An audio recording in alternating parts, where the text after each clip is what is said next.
the Fantasy Source Baseball Podcast. My name is David A. Arnott, sitting here with Matt Lutovsky. And early in the season, much earlier than anybody really expected, we have closer chaos in fantasy baseball. We got a first shot across the bow when Fernando Rodney, 2 days in, it seemed like, was stripped of his closer title and told, no, this random rookie named Jordan Walden is taking your job. Get better. Fix yourself. Yes. And now it seems that it's happening everywhere. Yeah, we got a bunch, and it's, if anyone listened in the preseason, spring training, I talked about closers like every time I was on here, and it really is. It's crazy, and obviously the big one, I guess, right now is Joe Nathan losing his job in Minnesota, and, it's tough to, I think that the question every Nathan owner has is, well, when's he going to get it back? And we don't know. I mean, the bottom line is he's not the same as he was pre-Tommy John. His velocity on his fastball's down, and all of his pitches just aren't as effective. They aren't as sharp.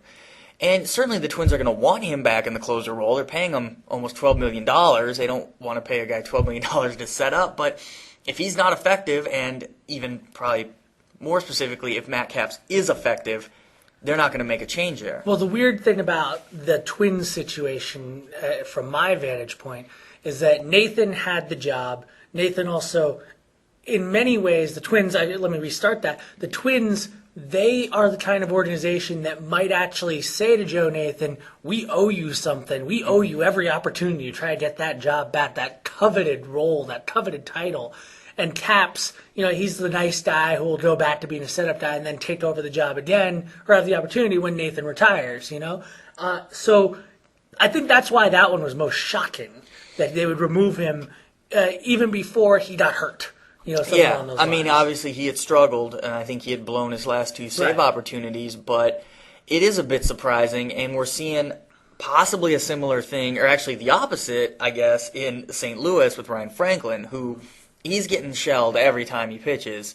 He's blown, 4 saves, I believe? Something crazy like that. And Tony La Russa still isn't officially saying we're going to make a switch yet. Now, I feel it's inevitable. I don't know, I'm not, granted, who am I to predict what Tony La Russa is going to do? He's Ryan Franklin, a guy who basically washed out in Seattle and came out of almost nowhere to win that St. Louis job, as opposed to Joe Nathan, who's been one of the top 3 closers in baseball for the past X number of years. I mean, Franklin's been a decent closer for a while, but never elite. Right. And when he's getting shelled like this, you think they got to make a move. And in my mind, Jason Mott is the immediate guy, but Mitchell Boggs has pitched better.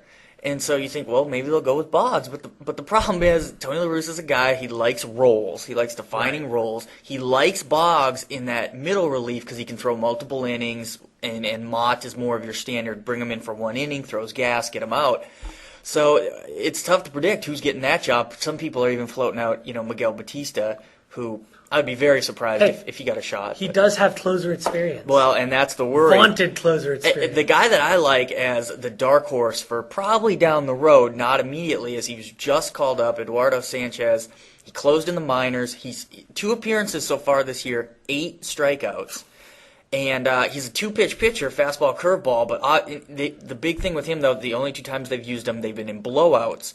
So it's pretty clear they don't trust him yet in close games. But he's a guy to keep an eye on. Now, we also see the Los Angeles Dodgers are having this issue. Last season, Jonathan Broxton lost his job. He won it back. I don't even know how much of a competition it was, but he won it back at the beginning of this season.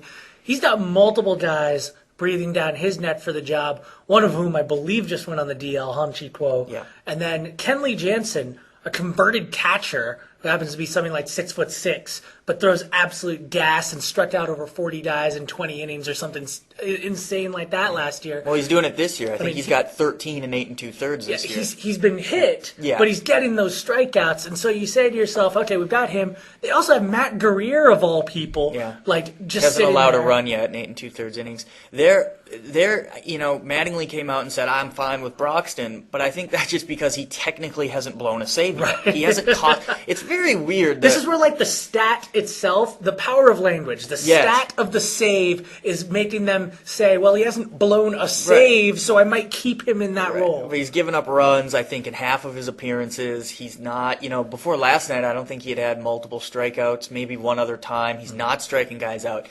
his velocity's fine. I mean, clearly this is location. This is just something else. So, I'm really worried about Broxton. And right now with Coe on the DL, I think Guerrero's who they turn to.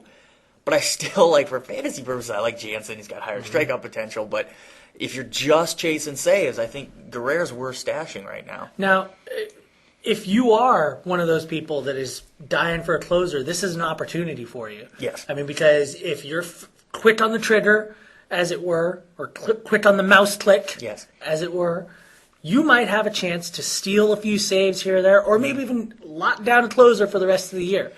But you've got to play this. You got to play your cards right, because if you end up with the wrong guy, you will have wasted some time. Most importantly, going after the wrong person.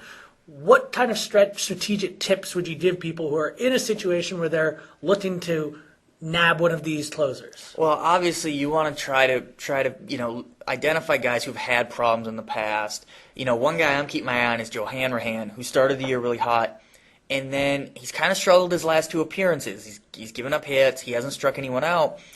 Evan Meek's pitching better. He was really bad his first couple appearances, but just things like that to keep an eye on. But the new thing that I'm on, and this is actually going to be the lead to the Inside Pitch column I write that'll be published Thursday, is using the new Fantasy Source enhanced closer grid to identify guys, closers who have pitched maybe 2-3 days in a row, 3 out of 4 days, might not be available that day.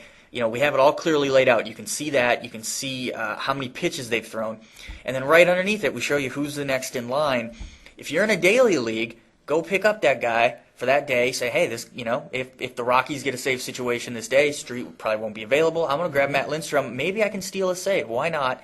It's worth it. And in some cases, who knows? Maybe you wind up with the guy who has value beyond that. Because in 98% of leagues, pretty much, those middle relievers, they're going to have no value unless they are directly in line to be a closer behind a struggling closer. Right. So even someone like Kenley Jansen, who gets tons of strikeouts, in theory should have a low ERA and be a great middle reliever. If he doesn't get saves, he's likely just sitting out there until he actually does start getting saves, at which point there'll be high demand for him. But if you say to yourself, Jonathan Broxton's pitched 3 days in a row and he threw 18 pitches each day, they're not going to pitch him this fourth day in a row. May as well pick up Kenley Jansen for the day. Yeah, and it could blossom into something more. I did this last week with Grant Balfour. He was actually in position to get a save, and then he started getting hit. They took him out, and I was going to do it with Matt Lindstrom the day before that, and he wound up getting a save. I did, and I'm still kicking myself. You can find these guys, and do they get saves? No, quite a bit. Quite often they don't. They don't pitch, whatever. But if you have that roster spot to play with, why not take a chance? And again, it's a good middle reliever. They're not going to hurt your stats, or they shouldn't. So every advantage you can get is what you're looking for. Yeah, worst case scenario, he gives up a run. Right. Best case scenario, without a save, he gets 3 strikeouts. Right. 2-3 strikeouts, pitches an inning and a third, and you get the ERA and whip bump. Right. Fantastic. And that doesn't hurt. Yeah, it's better than carrying some crappy 8th starter. I'll tell you that right now. So if you do decide to try this out, I'm actually interested to hear what you have to say about that. So shoot us an email. Yeah. Send us you can actually tweet us. It's the Fantasy Source Fastball on Twitter. I mean, we linked it in Fantasy Source. Go find us. Tell us how it works out for you. We're interested in finding out. Yeah, absolutely.